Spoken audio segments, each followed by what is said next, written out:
In this video, I'll show you how to fix Instagram Reels Friends tab black screen problem on Android or iPhone. So if you're experiencing the black screen problem while you're switching your Reels video to your Friends tab, then here's how you actually can fix the problem. But before I start the video, if you're new to this channel, please give it a thumbs up and subscribe to my channel because it really helps me out.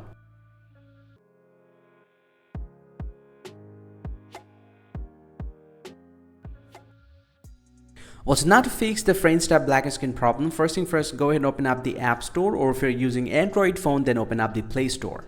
And simply go ahead and search for Instagram here.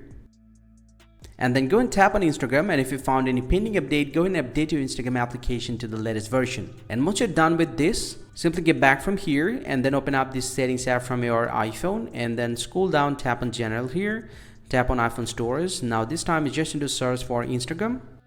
Go and tap on Instagram, and just need to tap on Offload app, tap Offload app, and lastly just go ahead and tap reinstall app. This will reinstall the Instagram application, and once you get back, most likely your problem is going to be solved. Or if you're using Android phone, then go to the app info, then clear the cache for the application and reopen the Instagram application, and most likely your problem is going to be solved. Hope you find this very helpful, guys. If you do, please drop a like and subscribe to the channel. See you guys around, and thank you very much for watching.